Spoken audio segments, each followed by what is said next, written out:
¿Qué define un producto como narrativo?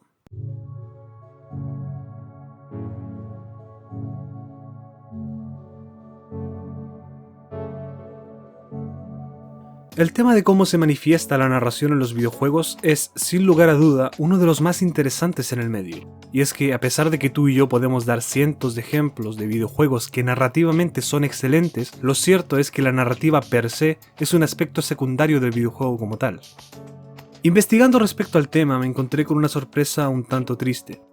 Y es que la mayoría de los estudios referentes a este tema disponibles en español corresponden a tesistas, presumiblemente jóvenes apasionados de los videojuegos. Esto tiene algo positivo y algo negativo. Es positivo porque significa que hay mucho esmero, estudio y solvencia en la investigación, y es negativo porque el estudio aún está muy verde, y rinde a motivos educativos o estéticos que no buscan definir tanto la narrativa del videojuego como sí su utilidad. Aún así, hay varias cosas a rescatar entre las tesis y proyectos educativos que han puesto su lupa en los videojuegos, y que me han ayudado a buscar una definición inicial de cómo abordar este tema en particular. Como es un tema complejo, y no quiero alargar el video a 1 hora porque con mi internet se subiría a YouTube en 2 días como mínimo, he decidido crear varios videos segregando los distintos aspectos que se deben considerar al momento de hablar de narración en videojuegos, siendo el presente una introducción de dicha denominación. Lo primero que debemos tener claro es bajo qué paradigma definiremos la noción de narrativa. Esto puede parecer obvio, pero lo esencial de este asunto es entender que con narrativo nos estamos refiriendo a la narración de sucesos ficticios. Un parte policial o una declaración jurada pueden tener elementos de narración, pero carecen, al menos desde su naturaleza textual, de carácter ficticio. El testigo puede exagerar los hechos, eso está claro, pero en esencia se sigue presumiendo que no hay ficción en lo que nos está contando. En el caso de la narrativa que entendemos que poseen el videojuego y otras expresiones anteriores a este, la situación es distinta, ya que gozan del beneficio de la ficción. Quien busca en la ficción lo que no tiene, dice, sin necesidad de decirlo, ni siquiera saberlo, que la vida tal como es no nos basta para colmar nuestra sed de absoluto fundamento de la condición humana y que debería ser mejor. Inventamos las ficciones para poder vivir de alguna manera las muchas vidas que quisiéramos tener cuando apenas disponemos de una sola. Una vez aclarada la cuestión ficcional a la que se somete la narrativa, se debe definir los elementos que componen esta ficción. En su teoría de la narrativa, Mikeval proponía que el texto narrativo debía componerse de al menos 3 elementos principales. El texto, en el que un agente narra una historia, la historia, como determinada presentación de una fábula, y finalmente la fábula como secuencia lógica y cronológica de acontecimientos. Esta disposición de los elementos por parte de Val no es casual, ya que parte desde lo macro hacia lo micro. Pensemos por ejemplo en Shadow of the Colossus. El texto sería el soporte como tal, es decir, el videojuego mismo. La historia correspondería a la descripción general del argumento. La historia de la lucha de Wander por salvar a Mono. Quedando la fábula como los acontecimientos que articulan la historia, que en este caso en particular podría ser cada uno de los enfrentamientos con cada coloso, agregando, por qué no, la captura de las lagartijas y de las frutas de la zona. A estos 3 elementos antes mencionados podríamos agregar el concepto de relato, que se diferencia de la historia en el sentido de que esta última supone la presentación de una o varias fábulas, mientras que el relato es la presentación de un discurso que subyace ante los acontecimientos.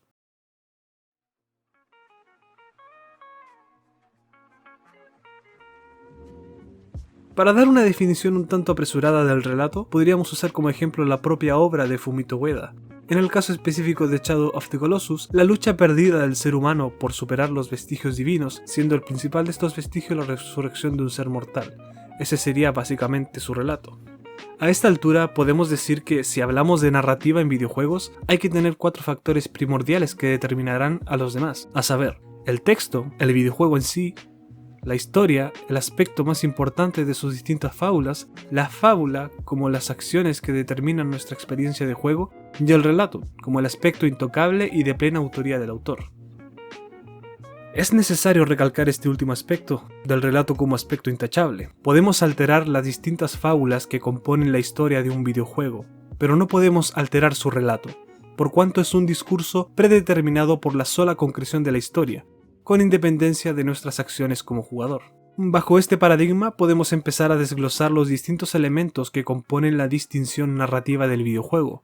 Muchos de estos elementos ya están presentes en los soportes expresivos que han precedido a nuestro medio, como por ejemplo los acontecimientos, los personajes, las interacciones, etc.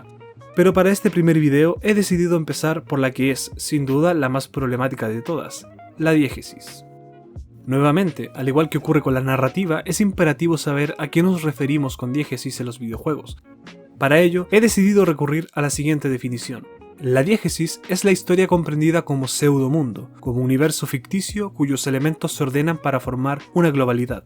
Es preciso comprenderla como el último significado del relato, es la ficción en el momento en que no solo toma cuerpo, sino que se hace cuerpo.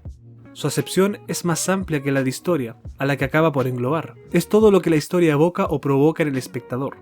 También podemos hablar de universo diegético, que comprende la serie de acciones, su supuesto marco geográfico, histórico o social y el ambiente de sentimientos y motivaciones en las que se produce.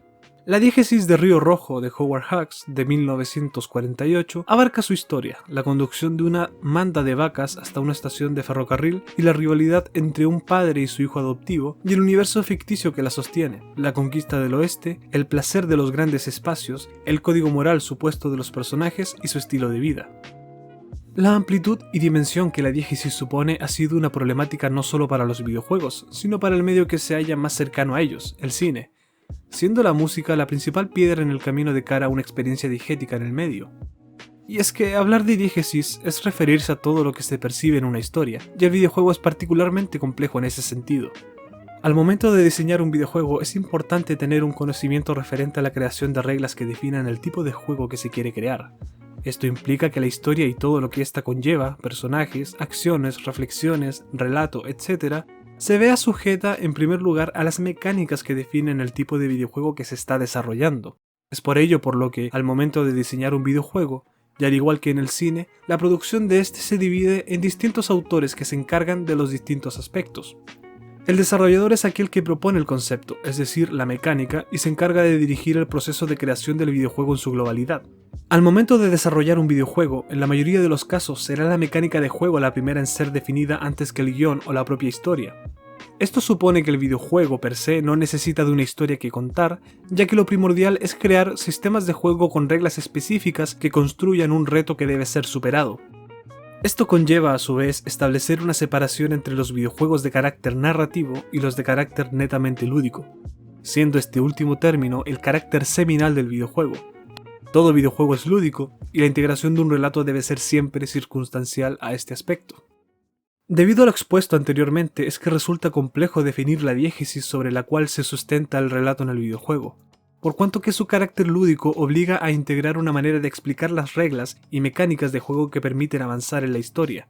Esta necesidad se traduce en la integración de una interfaz, la cual debe obligatoriamente ser considerada en el análisis narrativo de los videojuegos, ya que es un elemento propio del lenguaje del medio que resulta primordial en su desarrollo. Toda la información presentada por la interfaz de un videojuego es de conocimiento exclusivo del jugador y responde a la necesidad de controlar los aspectos que definen el sistema de ganancia y pérdida. Gano si derroto al enemigo, pero pierdo si todos los integrantes de mi equipo, yo incluido, se ven debilitados antes de lograr debilitar al rival.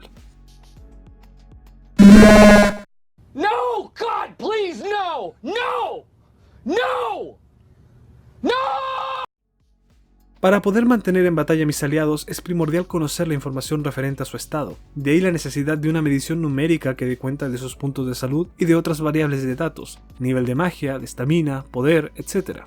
Dado que esta información es de conocimiento exclusivo del jugador, dándole a este una omnisciencia de la situación global, se puede concluir que a un nivel diegético en el videojuego existen al menos dos universos, el de los actores que componen el relato del videojuego y el del jugador que controla las acciones de él o los avatares sobre los cuales dispone, haciendo que sea inviable hablar de una única diégesis en el videojuego. Es sensato admitir que el videojuego es débil en su dimensión diegética, pero lo que le falta aquí lo compensa sobradamente con otro aspecto importantísimo y que resulta ser la gran innovación que el medio de los videojuegos ofrece al momento de narrar una historia, la interactividad. Ese, sin embargo, es tema de otro video. Si quieres dejar tu opinión al respecto de lo que se ha mencionado en este video, estás en total libertad de hacerlo en los comentarios. No olvides suscribirte al canal por si estos temas te interesan y quieres estar al tanto de los próximos videos. Sin nada más que agregar, me despido. Soy un opinólogo random y te deseo una feliz semana.